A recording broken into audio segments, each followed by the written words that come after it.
Kadama TV kuno kulabula eri Bassekadaama ne Bakadaama abateekamu baganda baabwe ssente baba boyfriend baabwe ssente okubeera nga bajja ebweru.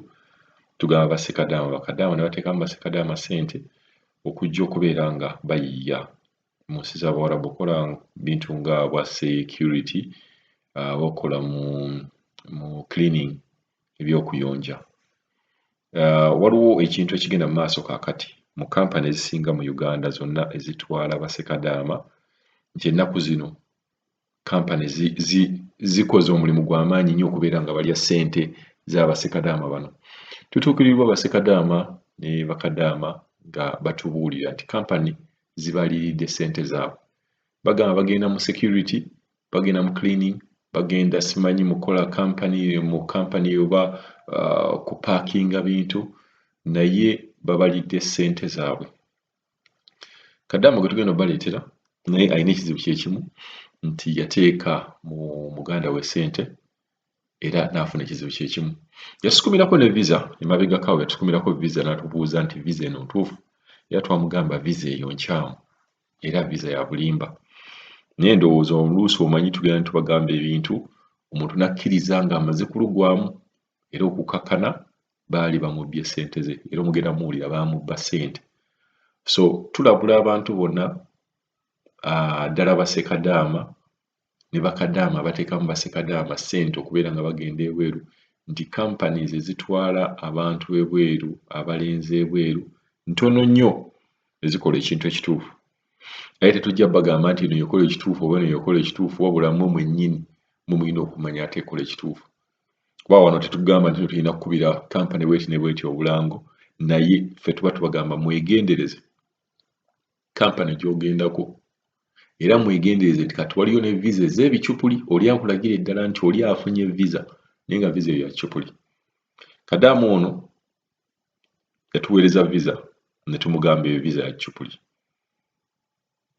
Naye era okukakkana ssente ze ne bazitwala. Omanyi bba ayinza ate okukumatiza n'akumatiza n'ogamba waayi kamale gawaayo. Naye ssente zibeerako ezo kamale gawaayo, kamale gakola bwe nti kangezese, temubeera kugezesa. Kuba ssente ayinza okuggyako ssente z'okoledde emyaka 2 zonna n'azitwala oba omwaka gumu.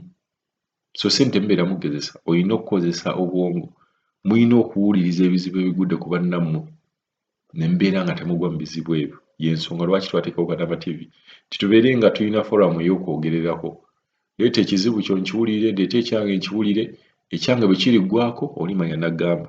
Ate naawe ekyo bwe kiringwako manya ne manya wa wennina okubeera nga ntandikira oba nkoma. So tutwala okulabula nti kampani ezisinga ezitwala Bassekadaama ezibagamba ffe tugenda mubatwala, ojja kuteekayo ssente weewuube ojja genda okubalamu ne ssente z'okozesezza mu transport nga zigenda mu kwota ssente ze wabawa. Bajja kukubuzaabuza, jjukira nti bajja gamba nti guno omulimu teguliiwo naye oba waligenze ku guno. Bakulagira ddala omulimu gw'olagira ddala nti no tewaliyagadde gukola. Era n'omala n'ogukkiriza mwe muba testinganga. Najja nanga muno ebwa security bikyagaanye ne waliwo gwalabise nga gwa kukola oba ku faamu ya Mwarabu mu ddungu ateekamu naako. Kola ku faamu y'Omuwarabu mu ddungu. Gambe kati okola ku faamu y'Omuwarabu ate yo mu ddungu ate biki kanjira nindako. Naye gwe omutesitinganga n'omugamba tewali buzibu kaŋŋende. Wajja kuyitawo wiiki emu agambe ate Omuwarabu yafunye, omanyi twalwawo ate waliwo erowooza ne babeera nga baateekawo omuntu omulala. Nti ku sayidi y'Abassekadaama nnyinza okugamba 80 companies ezigamba nti zibatwala zirya ssente z'Abassekadaama eyo. Era mujja kuwulira obwegugungo nga bweyongedde. Twakawulireyo kampani nga 2 abantu gye batandise okubeera nga beegugunga mu bintu ebyo by'okugamba nti babaddize ssente zaabwe. Naye n'endala zijja.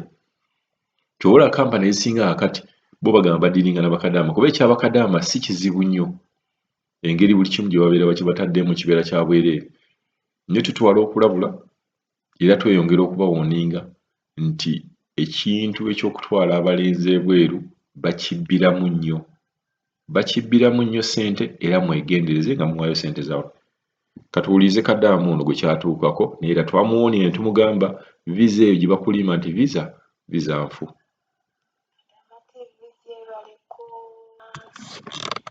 Tusiima Mukama akuwa omukisa n'abaana bo n'abazzukulu ne famire yonna. Mukama akutuweera omukisa bannange tulwaniridde musajja ggwe. Weebale Mukama akutuweera omukisa. Kati Kadaama TV nsaba kwebuuzaako.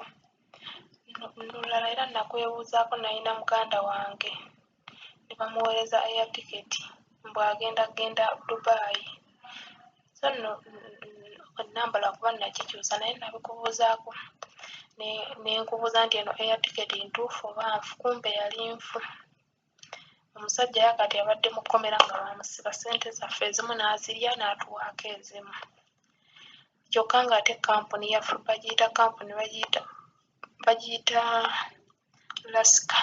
bagiyita Lasika eri awo Mmengo. Kati zonna kampuni tuzitya. Ate njagala mwannyinaze agende ebweru akole kuba amaliriza senior 6 talina mulimu. Kati nsaba kukubuuzaako oyinayo abantu b'omanyi abatali babbi abayinza okunnyamba ne nsasula ssente mwannyinaze n'ajja n'akola kale ng'oba security kusinga mbadde njagala bya security kirina security egyo emirimu ebiri oba kirina oba security naye ng'okusinga mbadde njagala security. Naye kati kampuni nzitya, Kadaama TV kampuni nzitya, aba kampuni babbi. Nabadde ku YouTube ne ndaba Middle East abaana nga bakaaba bali ku Middle East babaliridde ssente zaabwe. Middle East ng'ate kampuni nnene. KHM kampuni nnene naye KHM ziridde ssente z'abaana bakaaba.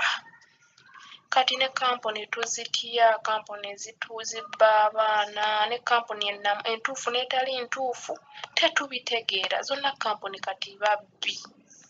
Kati onoonya ne kampuni entuufu n'ekubula.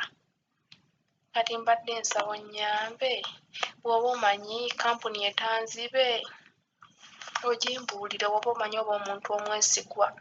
Omuntu nga tanzibe nsasule ssente zange naye kannyinaze katambule kajje kagende kakole.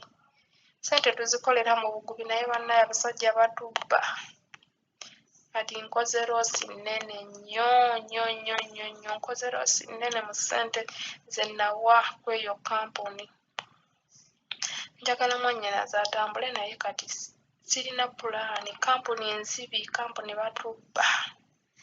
Kati nnoonya omuntu omu anandeetera mwannyinaze ambuze. Naye nsaba bw'oba olina gw'omanyiyo omunnyambe omunkonekitingeko nsasule obusente mwannyinaze ajje akole.